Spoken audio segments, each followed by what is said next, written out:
जय जय श्री चैतन्य जय नित्यानंद जय अद्वैत चिंद जय गौर भक्त वृंदा जय जय श्री चैतन्य जय नित्यानंद जय अद्वैत चंद्र जय गौर भक्त वृंदा जय जय श्री चैतन्य जय नित्यानंद जय अद्वैत चंद्र जय गौर भक्त वृंदा. So we'll read from Madhya Lila chapter 6, text number 61 onwards. So the incident that happened today was a great obstacle for me. Yeah. But you kindly relieve me of it. 62. The Bhattacharya replied, do not go alone to see the deity at the Jagannath temple. It is better that you go with me or my men. Text 63. The Lord said, I shall never enter the temple, but shall always view the Lord from the side of the Garuda Stamba. Text 64. Sarvam Bhattacharya then told Gopinath Acharya, take Goswamiji and show him Lord Jagannatha. Text 65. Also, the apartment belonging to my maternal aunt is in a very solitary place. Make all arrangements for him to stay there. Text 66. Thus, Gopinath Acharya took Lord Chaitanya Mahaprabhu to his residential quarters and showed him where to find water, tubs, and water pots. Indeed, he arranged everything.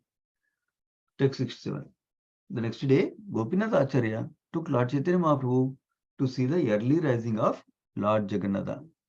Text 68. Gopinath Acharya then took Mukunda Datta with him and went to Sarabhauma's house.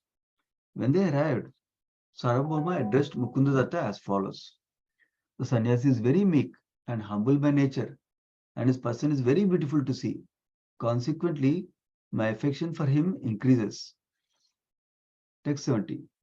From which sampradaya has he accepted the sannyasa order, and what is his name? Text 71. Gopinath Acharya replied, the Lord's name is Sri Krishna Chaitanya, and his sannyasa preceptor is the greatly fortunate Keshav Bharati. Text 72. Sarvam Bhattacharya said, Sri Krishna is a very good name, but he belongs to the Bharati community. Therefore, he is a second-class sannyasi. Text 73. Gopinath Acharya replied, Sri Krishna Chaitanya Mahaprabhu does not rely on any external formality. There is no need for him to accept the sannyasa order from his superior sampradaya. Text 74. The Bhattacharya inquired, Sri Chaitanya Mahaprabhu is in his full-fledged youthful life. How can he keep the principles of sannyasa? Text 75. I shall continually recite Vedanta philosophy before Chaitanya Mahaprabhu, so that he may remain fixed in his renunciation and thus enter upon the path of monism. Text 76. Sarvam Bhattacharya then suggested, if Sri Chaitanya Mahaprabhu would like, I could bring him into a first-class sampradaya by offering him saffron cloth and performing the reformatory process again. Text 77. Gopinath Acharya and Mukunda Datta became very unhappy when they heard this. Gopinath Acharya therefore addressed Sarvabhauma Bhattacharya as follows. Text 78. My dear Bhattacharya, you do not know the greatness of Lord Chaitanya Mahaprabhu. All the symptoms of the Supreme Personality of Godhead are found in him to the highest degree. Text 79. Gopinath Acharya continued, Lord Chaitanya Mahaprabhu is celebrated as the Supreme Personality of Godhead. Those who are ignorant in this connection find the conclusion of knowledgeable men very difficult to understand. Text 80. The disciples of Sarvabhauma Bhattacharya retaliated. By what evidence do you conclude that Sri Chaitanya Mahaprabhu is the Supreme Lord? Text 81. The disciples of the Bhattacharya said, we derive knowledge of the absolute truth by logical hypothesis. So we'll pause there today and we'll discuss from text 61. So the context here was, if you remember, Lord Chaitanya Mahaprabhu arrived at Jagannath Puri and he was trying to take darshan of Jagannath, Lord Jagannath, and he became very ecstatic and people were trying to drive him away. At that time, Sarvabhauma Bhattacharya took him to his home and then he treated him well, understanding that he is exhibiting highest symptoms of ecstasy. So in the meantime, Lord Chaitanya's associates came to his home. That was what was described last session. And then the conversation between Sarvabhauma Bhattacharya and Lord Chaitanya started, where Sarvabhauma Bhattacharya said that in the last few verses, he said that please make me your servant, like that. And Lord Chaitanya himself said that you make me, let me see. Yeah. Then he said, you are actually teacher of Vedanta philosophy. You are well-wisher of all, benefactor of all kinds of sannyasis. So actually, you maintain me in all respects. I come here to associate with you, like that Lord Chaitanya said. Then he said, thank you for protecting me. Remember from Jagannath temple, he brought him home, like that, right? That's for context. So now, text 62, let me go there to the word. So the purport also we'll discuss. Yeah, text 62, the Bhattacharya replied, do not go to alone to see the deity at the Jagannath temple. It's better that you go with me or my man. Why is he saying that? Because if he goes alone, if he again gets into ecstatic mood like that, then he didn't want the guards at Jagannath temple to um, mishandle Lord Chaitanya Mahaprabhu or cause any inconvenience to Lord Chaitanya Mahaprabhu, like that. That's why he's saying, you go with me or my men, so that we'll protect you, like that. So text 63, Chaitanya Mahaprabhu, he said, I shall never enter the temple, but will always see the Lord from the side of Garuda Stamba. So looks like that's what he was doing, from the side of Garuda Stamba instead of entering the temple. Now, text 64, text 64 is describing how Sarvabhauma Bhattacharya then actually told Gopinath Acharya that take Goswamiji. He's calling Lord Chaitanya Mahaprabhu as Goswamiji and show him Lord Jagannath. Then text 65, and he's also making arrangements for a stay of Lord Chaitanya. He's saying, my maternal aunt's apartment is a very solitary place. So why is he saying, stressing on the solitary place? Because sannyasis prefer to stay not in a busy place with everybody, like that, because that's mode of passion, like that. So so that way they can engage in their own bhajana, like that, bhajana or study, sadhana, like that. So that's why he's saying like that. And make all arrangements for him to stay there, like that he's saying. Now take 66. So Gopinath Acharya took Lord Chaitanya Mahaprabhu to his residential quarters, like wherever he described. Sarvabhauma Acharya asked him to take, right? And he showed him all the necessary things that he needs to do. Like when our guest comes to our home, we show them all the necessary things. Where is the AC, heat switch, or lights, cold, how to increase the heat, how to increase the cold, where can I drink the water, where is the bathroom, where is the towels, like that we show, right? Same thing. He was showing all the necessary things for Lord Chaitanya Mahaprabhu, basically, Gopinath Acharya. Who was Gopinath Acharya? He was the brother-in-law of Sarvabhauma Bhattacharya. The next day, Gopinath Acharya took Chaitanya Mahaprabhu to see the darshan, early raising of Lord Jagannath, it seems. So then, after that, Gopinath Acharya, along with Mukunda Datta, went to Sarvabhauma Bhattacharya's home, it seems. Then, at that time, Sarvabhauma Bhattacharya started talking to Mukunda Datta. What did he say? Sarvabhauma Bhattacharya is glorifying Lord Chaitanya. He's saying, the sannyasi is very meek and humble by nature, and his person is very beautiful to see. Consequently, my affection for him increases. So see, there are two main things you can see from here. One is, by seeing the qualities of a sannyasi, qualities of Chaitanya Mahaprabhu, being humble and meek, and by seeing the external beauty also. This both attracted him, and it caused him to have affection for him, like that. So I always try to remember this point, that it's not just external beauty somebody is attracted to. So many people are attracted to the qualities we cultivate. So qualities are more important, more than external beauty. External beauty, we cannot do anything. Whatever we born with, we have to live with it. But we can cultivate internal beauty by developing right qualities. So other point is, purport is clarifying, why does Sarvabhauma Bhattacharya think that is very meek and humble? Because Lord Chaitanya's name is Sri Krishna Chaitanya. So normally in the Bharati Sampradaya, where Lord Chaitanya Mahaprabhu took sannyas, the last sannyasi, the title Chaitanya title is for brahmachari, it seems. That's explained more in the next one of the purports. So when somebody takes up sannyasi, he leaves that name Chaitanya, it seems. But because Lord Chaitanya, even though he became sannyasi, he's still keeping the name Chaitanya in a humble way, like brahmachari. Brahmacharis who serve sannyasi have that name, it seems, usually. But still keeping that name, that means he's very humble, like that he's thinking, it seems.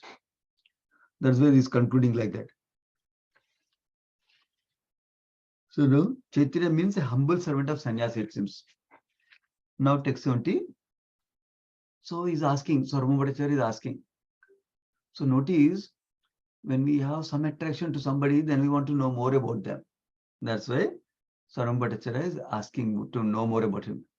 In which sampradaya he accepted sannyasa order? What is his name? Like that is saying. Gopinathacharya replied, the Lord's name is Sri Krishna Chaitanya, and his sannyasa preceptor is the greatly fortunate Keshav Bharati. Then Saram Bhattacharya responds back. He says, Sri Krishna is a very good name. That means, remember, full name is Sri Krishna Chaitanya, is accepting the part of the name. He's saying Sri Krishna is a very good name. But he belongs to Bharati community, therefore he is a second-class sannyasi. So there is more elaboration in the coming verse, next verse purport.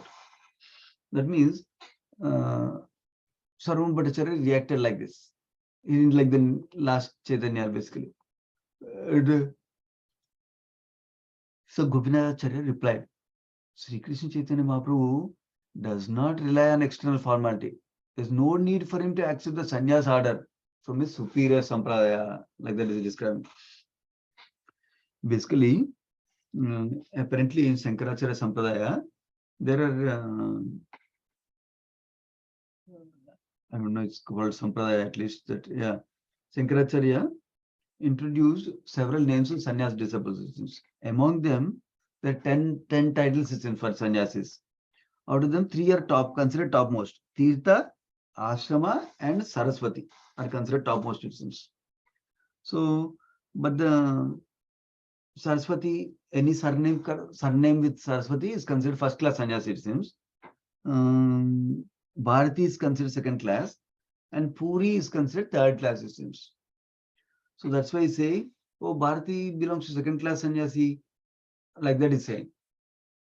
So now, in the purport, whole bunch of all the 10 sannyasi names are given, surnames are given. Tirtha, Ashrama, Vana, Aranya, Giri, Parvata, Sagara, Saraswati, like that, so many names are given.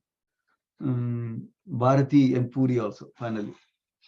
And then brahmacharis are also 3 kinds of names are given from brahmachari. 4 kinds of names are given from brahmachari. Swarupa brahmachari, Prakasha brahmachari, Ananda brahmachari, and Chaitanya. Apparently, Chaitanya surname for brahmachari means one who is able to distinguish between matter and spirit, and is never disturbed by material transformations, and who meditates on the unlimited, inexhaustible, auspicious Brahman effulgence. He is called first class learned brahmachari, and his name is Chaitanya, it seems. So Saram Bhattacharya did not like that surname Chaitanya basically. So he therefore suggested that Lord should be elevated to next higher sannyas, Saraswati community, like that. But Gopinath Acharya was very convinced this is Supreme Lord himself. He doesn't need to get any artificial title from anybody like that. So now, next verse is describing Sarvam Bhattacharya inquiring. Sri Chaitanya Mahaprabhu is in his full-fledged youthful life. Remember, Lord Sri Krishna Chaitanya Mahaprabhu took sannyasa at a very young age, just 24 years of age. So he is asking, how can he keep the principles of sannyasa? Like that, he is asking. That means is worried because sannyas generally is taken at a senior age, higher age, longer age, older age, like that. But if he takes a very youthful age, how can he maintain the vows of sannyasi, like that, refraining from opposite gender, like that things. Now text 25 he says, so he wants to help. How does he want to help and serve? I shall continually recite Vedanta philosophy before Chaitanya Mahaprabhu, so that he remain fixed in his renunciation and thus enter upon the path of monism. So this purport has a this verse is a purport, short purport. Essentially, Sarvabhauma Bhattacharya is thinking that by cultivating Vedanta philosophy, it helps in becoming detached from sense gratification. Because Gnana helps in renunciation, normally, especially for the Mayavadi sannyasis also. So he was impersonalist, Sarvabhauma Bhattacharya, before.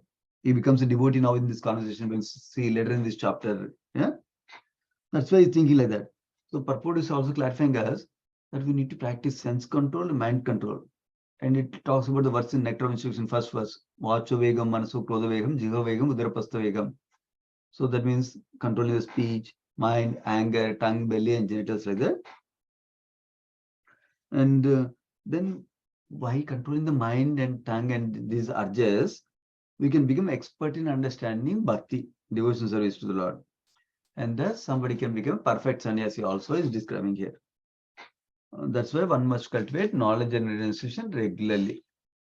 Of course, we know bhakti itself helps us to develop knowledge and renunciation also.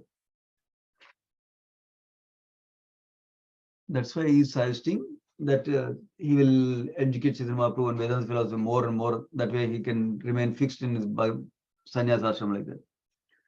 Now, Sarvabhauma Bhattacharya then said, if Chaitanya Mahaprabhu would like, I could bring him into first class sampradaya by offering him saffron cloth and performing the reformatory process again.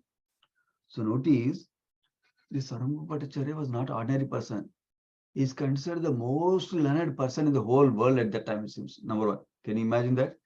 The most learned person in the whole world. I don't know who is the most learned person now, but at some point at least people used to call Einstein as the most learned person like that. But he was the most learned person.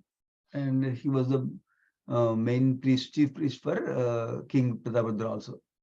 And then he had thousands of disciples, thousands and tens of thousands of disciples, sannyas disciples, even though he was a Grostha himself. So that's why he's saying, I can give him sannyas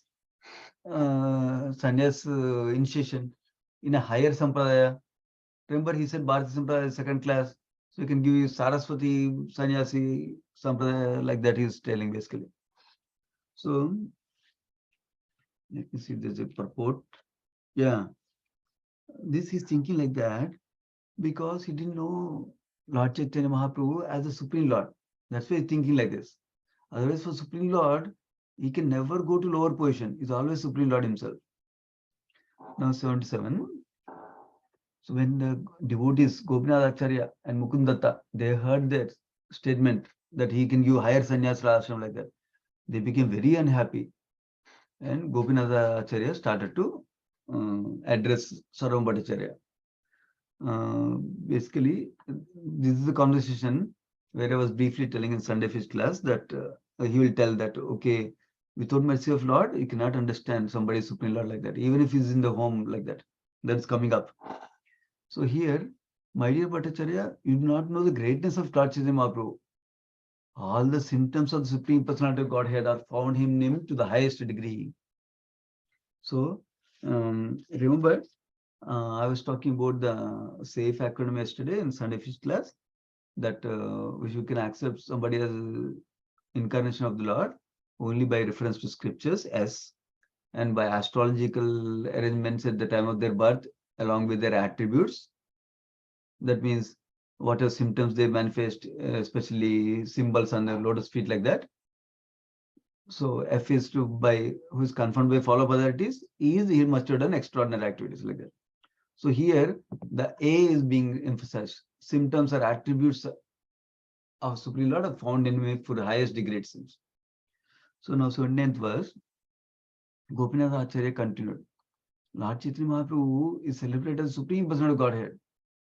Those who are ignorant in this connection find the conclusion of knowledge of men very difficult to understand. So if somebody is in ignorance, then they cannot understand this conclusion that Lord Chaitanya Mahaprabhu is Supreme Lord like that is describing. Now, when he made this statement that Lord Chaitanya Mahaprabhu is Supreme Lord, that's a very big statement, bold statement, right? So naturally, the disciples of Sarvabhauma Bhattacharya, who are very learned in scriptures, they retaliated, saying, by what evidence do you conclude That Sri Chaitanya Mahaprabhu is the Supreme Lord. Prabhupada writes in the purport, it's a nice thing that they are asking actually. It's not a wrong thing that they are asking. It's a good thing to ask like that. So, because we cannot accept anybody and everybody as Supreme Personality of Godhead. There should be evidence that matches from scriptures, following of authorities, and then some attributes of Supreme Lord, and then extraordinary activities they should perform. So that's why they're asking the right question, Prabhupada writing purport, number 1. Number 2, you see, Govinda Acharya replied, it seems, the statements of authorized acharyas who understand Supreme Lord are proof. Remember, in the previous verse, we heard about how he had symptoms of Supreme Lord. Now we are hearing how the great authorities, acharyas, confirm that he is Supreme Lord like that. Right? And yesterday we discussed about how in scripture the several proofs are there, evidence is there, how Lord Chaitanya Mahaprabhu is the Supreme Lord also. So now, this is verses 80, right? Yes, exactly 80 verse. 80 verse has a purport. Prabhupada is confirming that is a nice question that disciples are asking to prove the claim. Because evidence, Prabhupada also talks about what is it, we should also ask for evidence in the Shastra also. If somebody says I'm incarnation of Supreme Lord like that. And purport, Prabhupada also clarifies Krishna is confirmed as Supreme Authority by the statements of many other persons like Brahma, Narada, Vyasdeva, Asta, and Arjuna. And even Chaitanya Mahaprabhu is also ascertained like that by several great personalities. Same personalities also like that is describing in purport. Now going to the next verse. The disciples of Bhattacharya, they said, we derive knowledge of the absolute truth by logical hypothesis. So remember, they are primarily impersonalist philosophers. So their method of knowing things is by philosophical speculation or mental speculation rather. So that's why they're saying we understand the knowledge of the truth by logical hypothesis. Then Gopinathacharya replied, one cannot attain real knowledge of Krishna, a Supreme Lord, by such logical hypothesis and argument. So Prabhupada clarified in the purport few points. One is that Mayavadis don't accept that Supreme Lord is a person. They think it's just Brahmajyoti. They cannot comprehend the fact that a person, somebody has a personality, they can have all these great powers, unlimited powers. They think the moment somebody is a person, they can imagine only like material person, a person in this material world who has some limitations. They can only extend their hand so far. They can only think so much. They can only do so much like that. They think it seems. So that's how they're thinking. And also Prabhupada is describing Mayavadi philosophers think that even Krishna, Lord Brahma, Lord Rama, like that, they don't understand that Supreme Lord has a spiritual body. They think Supreme Lord has a material body. That's also being clarified here. And then the Prabhupada is describing how the Brahmajyoti is nothing but the effulgence or bodily rays of Krishna himself, like that. That is Brahmajyoti. So then, so they cannot understand Bhagavan realization. Mayavadi philosophers, when they're speculating like that, they cannot get to Bhagavan realization. They can only get up to Brahmajyoti realization, like that is describing. So when the disciples asked evidence that Chaitanya Mahaprabhu is actually creator of whole manifestation like that. From Bhagavad Gita, see, from this verse Prabhupada is quoting, we know the Supreme Lord reserves the right. He doesn't need to show to everybody that, look, I am Supreme Lord, I am Supreme Lord, I am Supreme Lord, like that. Only somebody has the right mood and attitude, he can show himself, he can give mercy to them so that they can understand something about him. So only through devotion service, Krishna will become merciful and give his mercy to us. Then we can understand something about him and something from the scriptures also. So here Prabhupada is quoting how Krishna says in Bhagavad Gita, Bhaktosi me sakacheti rahasyam hi etu uttamam. Because you're my friend and devotee, I'm teaching this conversation knowledge to you, like that Krishna says. So, so the point Prabhupada is concluding with purport is that we have to understand who is the Supreme Lord from the devotees. Otherwise, we cannot understand like that. So, basically, without the mercy of Krishna or without mercy of devotees, Nobody can understand the Supreme Lord. That is the point, conclusion Prabhupada is making here. So Gopinath Acharya is saying also, by logical hypothesis, we cannot understand Krishna like that. So that's where we pause. We'll continue from 82 verse next time. Sri Chaitanya Chitamda ki jai, Krishna Das Kaviraj Goswami ki jai, Srila Prabhupada ki jai. Let's offer business to all the devotees. Panchakalpatarubhyasya Kupasindubhyasya Vajdanam Pavanebhyo Vaishnavebhyo Namo Namaha. Thank you, devotees. Hare Krishna.